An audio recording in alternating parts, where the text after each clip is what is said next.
Analogue और digital computer क्या होता है? कंप्यूटर को साइज़ के हिसाब से कैसे क्लासीफाई किया जाता है? आज हम बात करने वाले हैं कंप्यूटर के टाइप्स के बारे में, जैसे एनालॉग, डिजिटल और उनका क्लासिफिकेशन उनके साइज़ के अकॉर्डिंग। नमस्कार, मेरा नाम है तेजस्वी और आपका स्वागत है इन्फॉर्मेशन साइंटिस्ट यूट्यूब चैनल पर। यह है हमारी लाइब्रेरी ऑटोमेशन की क्लास 5। कंप्यूटर्स के बेसिकली दो टाइप होते हैं, पहला एनालॉग कंप्यूटर्स और दूसरा डिजिटल कंप्यूटर्स। एनालॉग कंप्यूटर्स वो होते हैं जो रियल वर्ल्ड चीज़ों को मेज़र करते हैं, जैसे टेम्परेचर, प्रेशर, स्पीड, वोल्टेज। ये डेटा को कंटिन्यूस फॉर्म में प्रोसेस करते हैं, मतलब किसी स्केल या डायल पर रीडिंग के फॉर्म में आपको दिखाते रहते हैं। जैसे कार के स्पीडोमीटर जो आपकी स्पीड कंटिन्यूसली दिखाता है, एनालॉग कंप्यूटर है। स्लाइड रूल एक पुराना टूल जो इंजीनियर्स यूज़ करते थे, एनालॉग कंप्यूटर ही होता है। ये कंप्यूटर्स ज़्यादातर साइंटिफिक इंजीनियरिंग पर्पज़ के लिए यूज़ होते हैं।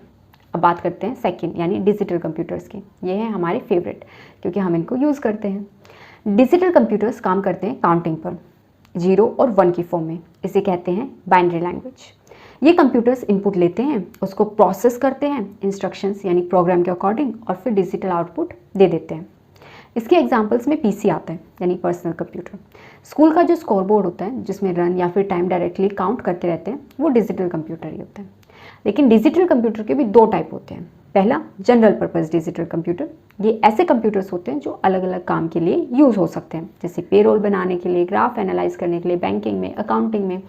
लेकिन दूसरे जो स्पेशल पर्पस डिजिटल कंप्यूटर्स होते हैं, ये स्पेशल काम के लिए ही बनाए जाते हैं। जैसे कार के अंदर जो कंप्यूटर होते हैं जिसमें फ्यूल या इग्निशन कंट्रोल किया जाता है, वो स्पेशल पर्पस डिजिटल कंप्यूटर्स होते हैं। आज के ज़माने में कंप्यूटर्स अलग अलग साइज़ और काम की कैपेसिटी के हिसाब से कैटेगराइज किए जाते हैं। चलिए अब इनको बहुत सिंपल और इंटरेस्टिंग तरीके से समझते हैं। तो सबसे पहले आता है हमारा इस लिस्ट में सुपर कंप्यूटर्स। ये दुनिया का सबसे पावरफुल मशीन है। सुपर कंप्यूटर्स वो मशीन होती हैं जो दुनिया की सबसे तेज और शक्तिशाली कंप्यूटर्स में आती हैं। इनका यूज़ तब होता है जब बहुत ही कॉम्प्लेक्स कैलकुलेशन करनी हो। कॉम्प्लेक्स कैलकुलेशन मतलब जैसे कि वेदर फोरकास्टिंग, आपको मौसम का पूरा अंदाज़ा लगाना है। दूसरा न्यूक्लियर रिसर्च, तो सुपर कंप्यूटर यूज़ होंगे। साइंटिफिक सिमुलेशंस जैसे स्पेस रिसर्च या फिर आपको मेडिकल मॉडलिंग करनी है। आर्टिफिशियल इंटेलिजेंस की ट्रेनिंग के लिए भी सुपर कंप्यूटर्स का ही यूज़ होता है। भारत में भी इसरो और डीआरडीओ जैसे इंस्टीट्यूशंस इनका यूज़ करती हैं। इनकी processing speed lakhs of crores calculations पर सेकेंड होती हैं, यानी कि एक सेकेंड में लाखों करोड़ों कैलकुलेशंस हो सकते हैं। अगर इसके एग्जांपल्स की बात करें तो परम सिद्धि भारत का सुपर कंप्यूटर है जो वर्ल्ड के टॉप सुपर कंप्यूटर्स में शामिल हो चुका है। ये आपका एग्जाम पॉइंट ऑफ व्यू से भी इंपॉर्टेंट है। ये महंगा होता है, हाँ बिल्कुल। एक सुपर कंप्यूटर की कीमत कई करोड़ रुपए तक होती है। जैसे एक क्रे 2 कंप्यूटर था, 4.5 मिलियंस का आता था, लगभग 6 करोड़ के आसपास। आप पता नहीं कितने का आता है। दूसरा मेन फ्रेम कंप्यूटर्स, ये बड़े इंस्टीट्यूशंस के डेटा का बॉस होता है। मेन फ्रेम कंप्यूटर का काम भी बहुत सारी प्रोसेसिंग एक साथ करना ही होता है। ये ऐसे सिस्टम्स होते हैं जिनके साथ कम से कम 100 से भी ज़्यादा लोग एक ही टाइम पर काम कर सकते हैं और डेटा को मैनेज करना आसान हो जाता है। इनका यूज़ की बात करें तो इनका यूज़ बैंक्स में, रेलवेज में, इंश्योरेंस कंपनीज में, गवर्नमेंट ऑफिसेज जैसे सेक्टर्स में होता है। मल्टी यूज़र, ये मल्टी यूज़र इन्वायरमेंट सपोर्ट करते हैं। मतलब कि एक ही मशीन पर कई सारे लोग रिमोट से काम कर सकते हैं। ये टेलीफोन लाइंस या फिर नेटवर्क के थ्रू कनेक्ट किए जा सकते हैं। इनकी मेमोरी की बात करें तो इनका जो मेमोरी पावर है वो भी बहुत अच्छा होता है। इनकी वर्ड साइज़ जो होती है वो 32 बिट या फिर 48 बिट या फिर 64 बिट्स तक होती हैं। कॉस्ट की बात करें तो 50 लाख से 5 करोड़ तक भी आता है। एग्जाम्पल की बात करें तो IBM की जेड सीरीज़, HCL के मेन फ्रेम सिस्टम्स इसी के एग्जाम्पल्स हैं। अब इसमें इसी कैटेगरी में तीसरी कैटेगरी है मिनी कंप्यूटर्स। ये थोड़ा छोटा होता है लेकिन काफ़ी काम का होता है। 1960s में जब मिनी कंप्यूटर्स आए तब इनका साइज़ मेन फ्रेम कंप्यूटर से छोटा था, लेकिन काम लगभग थोड़ा सेम ही करते थे। प्रोसेसिंग पावर कम थी और यूज़र्स भी लिमिटेड थे। मोस्टली जो स्मॉल बिजनेसेस या कॉलेजेस थे वो इनका यूज़ करते थे, यानी कि इसकी जो वर्ड लेंथ थी वो थी 16 बिट या 32 बिट सिस्टम्स होते थे।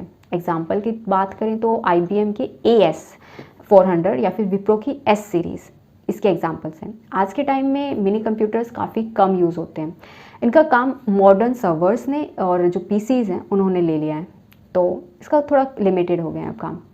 अब बात करते हैं फोर्थ, माइक्रो कंप्यूटर्स की। ये है आम इंसान का डिजिटल दोस्त। माइक्रो कंप्यूटर्स 1970s के आसपास आए। ये सबसे छोटे, सस्ते और सिंगल यूज़र कंप्यूटर्स होते हैं। इनका ब्रेन होता है माइक्रो प्रोसेसर, एक छोटी सी चिप जो पूरा काम संभाल लेती है। आज के टाइम में डेस्कटॉप कंप्यूटर्स, टैबलेट्स और स्मार्टफोन्स इसी कैटेगरी में आते हैं, मिनी कंप्यूटर्स। इनका डिज़ाइन इस तरह से होता है कि एक व्यक्ति, एक इंसान आसानी से घर पर, ऑफिस में इस पर काम कर सके। अब बात करें अगर माइक्रो प्रोसेसर के एग्जांपल्स की, जो मैंने बताया इसका दिमाग, तो Intel i3, Intel i5, i7 या फिर एप्पल की M1 और M2 चिप्स इसके एग्जांपल्स हैं। अब बात करते हैं पर्सनल कंप्यूटर्स की, हर घर का हीरो। पर्सनल कंप्यूटर्स यानी PCs, ये वो कंप्यूटर्स हैं जो इंडिविजुअल यूज़ के लिए बनाए गए हैं। इनका यूज़ हर जगह होता है। आप ऑनलाइन काम कर रहे हो, आप डॉक्यूमेंट बना रहे हो, इंटरनेट चला रहे हो, कोडिंग है, डिज़ाइनिंग है, गेमिंग है, इन सब में आप PCs यूज़ करते हो। PC काफ़ी अफोर्डेबल हो गया है और इसीलिए अब हर स्टूडेंट, टीचर, ऑफिस वर्कर्स के पास आपको PC मिल ही जाएगा। इनके अलावा पोर्टेबल कंप्यूटर्स, जब भी काम हो मोबाइल। आजकल कंप्यूटर्स का यूज़ सिर्फ ऑफिस डेस्क तक लिमिटेड नहीं है, उन्हें लोगों को चाहिए पोर्टेबल कंप्यूटर्स जो कहीं पर भी ले जा सकें।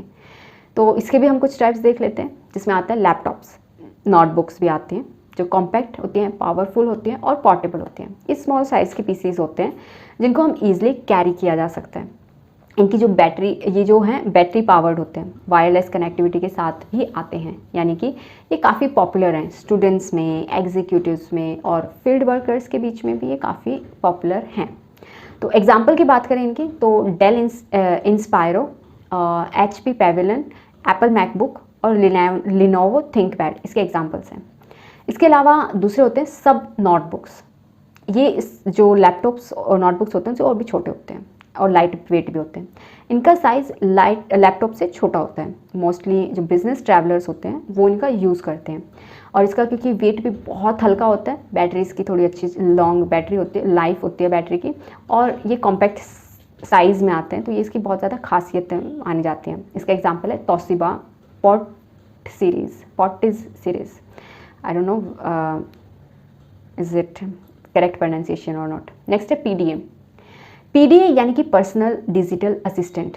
ये एक छोटी सी मशीन होती है जो स्केड्यूलिंग, नोट्स, रिमाइंडर्स और कॉन्टैक्ट मैनेजमेंट के लिए यूज़ होती थी, लेकिन आज के टाइम में PDA का जो पूरा कॉन्सेप्ट है वो स्मार्टफोन ने रिप्लेस कर दिया है। अब पहले की अगर हम बात करें जो PDA के एग्जांपल, उसमें एप्पल न्यूटन आता था। आज के इक्विवेलेंट अगर हम बात करें तो आईफोन PDA का ही काम करता है। एंड्रॉयड भी, एंड्रॉयड फ़ोन्स जो गूगल कैलेंडर्स, नोट्स, ये सब इसमें अवेलेबल होते हैं। तो हाँ, तो इनमें से आप कौन सा यूज़ करते हैं, आपका कौन सा फेवरेट है, वो आप कमेंट बॉक्स में ज़रूर लिखिएगा। लेकिन उससे पहले आज की क्लास में हमने क्या समझा वो समझ। साइज़ मैटर करता है पर काम के हिसाब से। हर कंप्यूटर का अपना रोल होता है।